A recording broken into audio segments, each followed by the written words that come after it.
नमस्कार दर्शकों, मैं संजय नीलाखे। आज मैं आपको ज्योतिष श्रृंखला को आगे बढ़ाते हुए निसर्ग कुंडली यानी काल पुरुष कुंडली के बारे में जानकारी दे रहा हूं।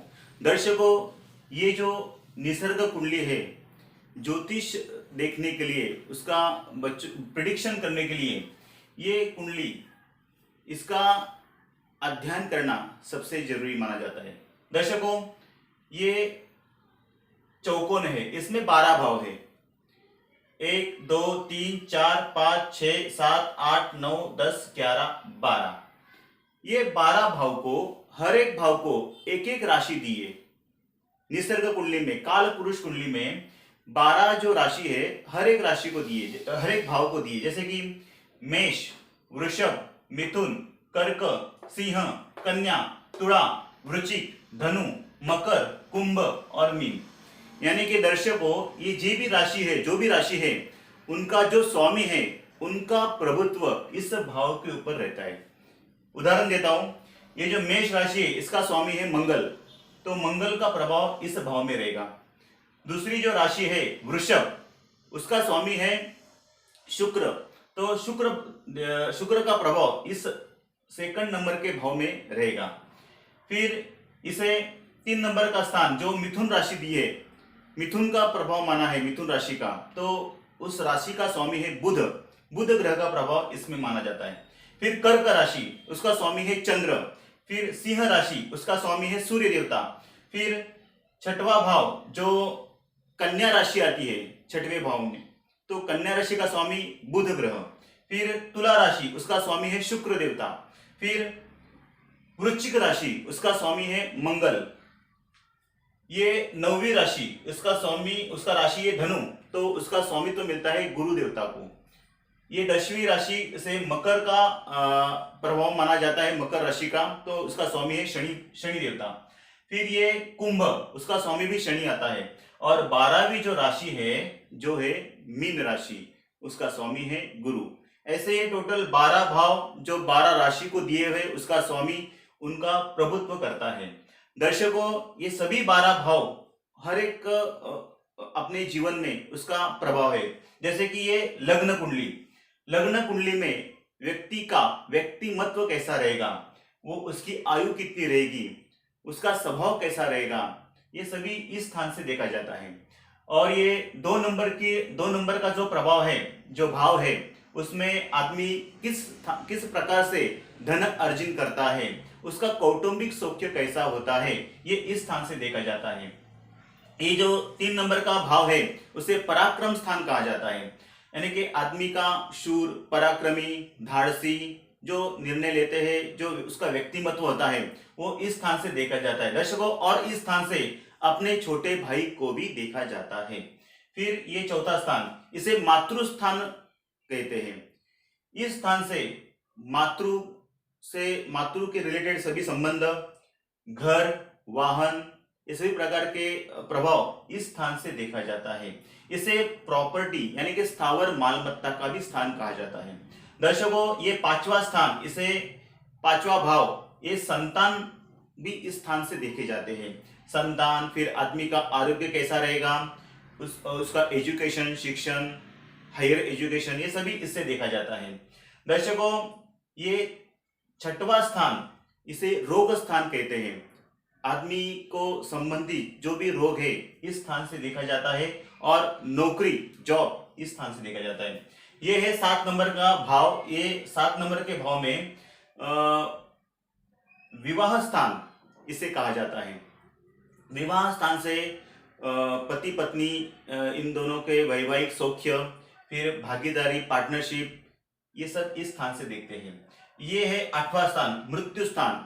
आदमी के जीवन में अगर जन्म है तो मृत्यु है, तो उसका मृत्यु स्थान से उसका मृत्यु, उसके जीवन में आने वाले संकटें, अपघात, ये सब इस स्थान से देखा जाता है। दर्शकों, ये जो 9वां भाव है, इसे भाग्य स्थान कहा जाता है। भाग्य यानी नसीब। ज्यादा करके जो भी पंडित जी है, ये भाग्य स्थान का रत्न ही पहनने के लिए बोलते हैं। अगर इसका स्वामी अगर केंद्र में रहेगा, तो उसका रत्न पहनना चाहिए। दर्शकों, ये है 10वां स्थान, इसे पितृस्थान, जैसे कि ये मातृस्थान, ये पितृस्थान, ये पिता के साथ बच्चे का कैसा संबंध है, फिर व्यापार, अपना कर्म स्थान भी उसे कहा जाता है। हर प्रकार का गुडविल ये भी इस स्थान से भी देखा जाता है। समाज में नाव लौकिकता कैसी है तो इस स्थान से देखा जाता है।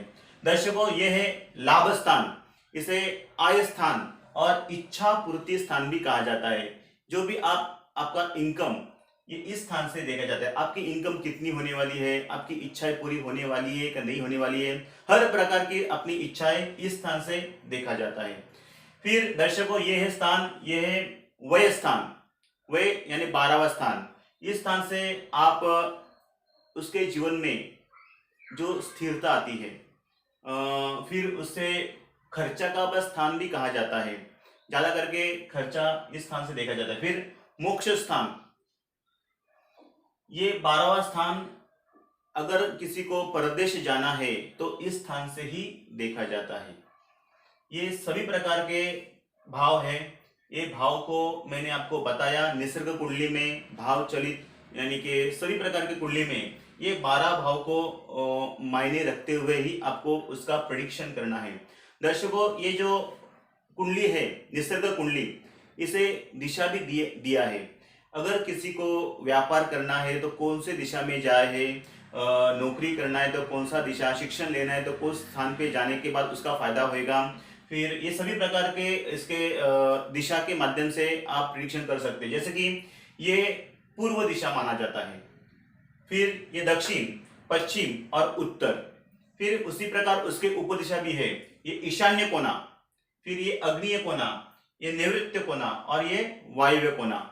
दर्शकों, ये सभी प्रकार के दिशा से आप उसका प्रेडिक्शन करके उसके सभी भाव को परीक्षण करके आपको उसका उत्तर देना है।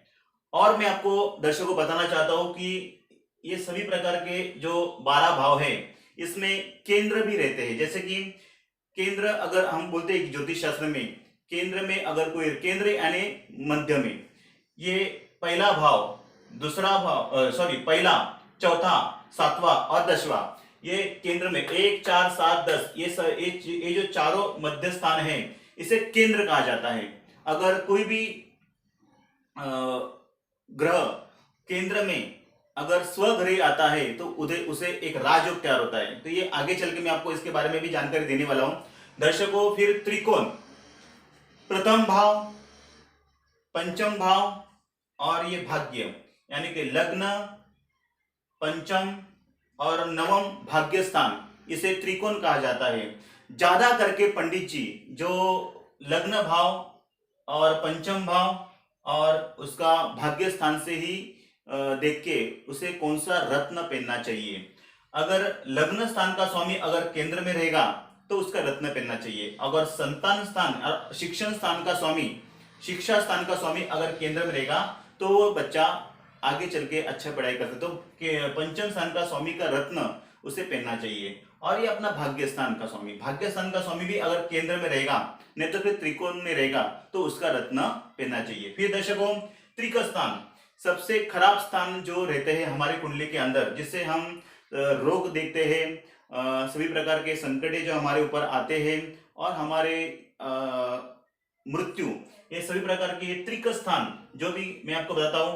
त्रिक स्थान कौन से हैं? त्रिक स्थान में पहला आता है 6वां भाव, इसे रोग स्थान कहा जाता है। फिर ये मृत्यु स्थान 8वां भाव और ये 12वां स्थान जिसे वय स्थान कहते हैं, ये त्रिक स्थान है। तो दर्शकों, आज मैंने आपको निसर्ग कुंडली यानी कि काल पुरुष कुंडली के बारे में पूरी जानकारी दी है। आगे चल के भी ये आपको इसका पूरी नॉलेज आपको याद रखना है। जो भी आपको प्रेडिक्शन करना है तो इसी के संबंध में आपको जीवन यजमान के उसके व्यक्तिमत्व के बारे में, उसके धन के बारे में, उसके पराक्रम, छोटे भाई, बड़े भाई, ये तो छोटे भाई का स्थान है, जैसे कि ये बड़े भाई का भी स्थान माना जाता है। तो फिर ये सभी प्रकार के, और दर्शकों आज मैं आपको ये भी बताना चाहता हूं कि हर एक भाव उसका जो बाद में आने वाला 12वां भाव, ये पहला भाव है तो